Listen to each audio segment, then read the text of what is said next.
تھوڑا سا بسم اللہ الرحمن الرحیم۔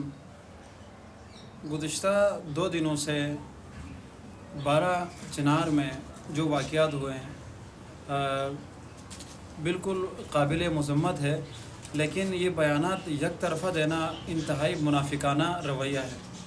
دیکھا جائے تو 12 چنار میں اہل سنت والجماعت کا ایک گروہ، ایک جو ہے گاؤں ہے، چھوٹا سا نوشہرہ، جن کے لوگوں کے ساتھ آئے روز ظلم کیا جاتا ہے، جن کے لوگوں کے مال جان اور ان کی دکانیں تجارت ہر چیز داؤ پہ لگی ہوئی ہے، اور ہر چیز کے ساتھ آئے روز ظلم و ستم ہے، اور کبھی ان کے مال مویشی کوئی اٹھا کے لے کے جاتا ہے، تو کبھی ان کے امام مسجد کو کڈنیپ کیا جاتا ہے، تو کبھی ان کے دکانوں پر کوئی چھاپے مارا جاتا ہے، کبھی ان کی جو ہے اولادوں کے ساتھ برا سلوک ہوتا ہے، کبھی ان کے یعنی المختصر وہاں اہل سنت والجماعت کا ایک چھوٹا سا گاؤں ہے، آس پاس تمام کے تمام اہل تشیع حضرات ہے، اور انہوں نے اس چھوٹے سے گاؤں کا جینا حرام کیا ہوا ہے، اور ہر طرف ان کے ساتھ ظلم و ستم اور بربریت ہے۔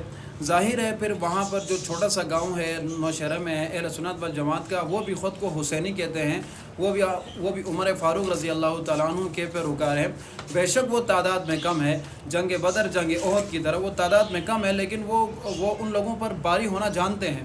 ظاہر ہے جب وہ ایکشن لے لیں تو پاکستان کے اندر تمام لیبرلز، پاکستان کے اندر دیگر تمام قسم کے ہیومن رائٹس کی تنظیمیں، ان کی چیخ و پکار جو ہے آسمانوں کو چھوتی ہے، اور ہمیں سمجھ نہیں آتا جب ان اہل سنت والجماعت کے معصوم بچوں کے ساتھ ظلم ہوتا ہے، ان کو سکول پڑھنے نہیں دیا جاتا، ان کو جو ہے روڈز پر آنے نہیں دیا جاتا، ان کو بازار میں آنا نہیں دیا جاتا، اس وقت یہ تمام تنظیمیں، اس وقت تمام یہ اینکرز اس وقت کہاں ہوتے ہیں؟ اس وقت ان کی چیخ و پکار کہاں ہوتی ہے؟ اس وقت ان کے ہیومن رائٹس کی یہ تنظیمیں کہاں ہوتی ہے؟ سمجھ تو نہیں آتی کہ بھائی اہل سنت والجماعت کے چند نام نہاد بے غیرت قسم کے لوگ آج چیخ و پکار کر رہے ہیں کہ بھائی وہاں یہ ہوا، وہاں یہ ہوا۔ میرے بھائی ظلم ہوتا ہے تو اس کے بدلے پھر ظلم ہوتا ہے۔ اب ہمیں دیکھا جائے کہ بھائی ایکشن کیوں ہوا، ٹھیک ہے، ظاہر ایکشن ہوگا تو ری ایکشن بھی آئے گی۔ ہمیشہ یاد رکھیں کہ کوئی بندہ کسی پر بلا وجہ کوئی ظلم نہیں کرتا، بلا وجہ کسی پر کوئی تنقید نہیں ہوتی، بلا وجہ کسی پر کوئی حملہ نہیں ہوتا۔ جب یہ حملے ہوتے ہیں، جب یہ ظلم ہوتے ہیں، تو اس کے پیچھے کچھ ریزنز ہوتے ہیں۔ میرے بھائی ان ریزنز کو دور کرنے کی کوشش کیا جائے۔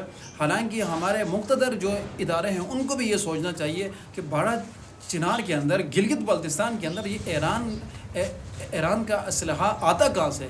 وہ ایران کے کلاشنز اور وہ ایران کے جو ہے ہر قسم کے اسلحے وہاں پر پہنچتے کیسے ہیں؟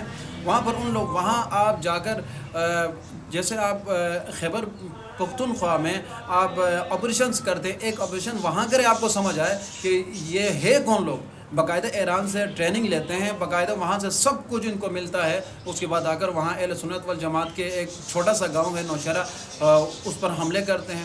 آخرکار یہ ایرانی بارود، آخرکار یہ ایرانی کلاشنز، آخرکار یہ ایرانی پسٹلز ان کے پاس آئے کہاں سے؟ میرے بھائی یہ تو ہمارے مقتدر جو ادارے ہیں ان کو بھی سوچنا چاہیے بھائی، اس سے تو ہمارے ملک کے پالیسیز اور ہمارے ملک کے جو سیکورٹی ایشوز ہے اس کے لیے بہت بڑا یہ مسئلہ ہو سکتا ہے کل کو۔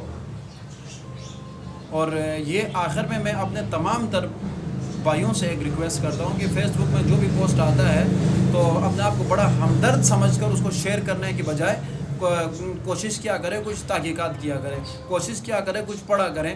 بس جو بھی پوسٹ آتی ہے شیئر کر رہے ہوتے ہیں، جو بھی پوسٹ آتی ہے اللہ ان کے درجات کو بلند فرمائے۔ شرم کیا کرو یار، کم از کم اپنے عقائد کو تو دیکھو، کم از کم اپنے نظریات کو تو دیکھو۔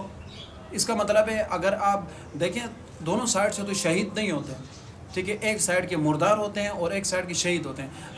اگر آپ لوگ اہل سنت والجماعت کے لوگوں کو شہید کہتے ہیں تو ظاہر ہے کہ دوسرے سائڈ کے جو لوگ ہوں گے وہ مردار ہوں گے، ٹھیک ہے۔ اگر ان لوگوں کو شہید کہتے ہیں تو آپ کی اہل سنت والجماعت کے لوگ مردار ہوں گے، جس سے یہ پتہ چلتا ہے کہ آپ کا عقیدہ ٹھیک نہیں ہے،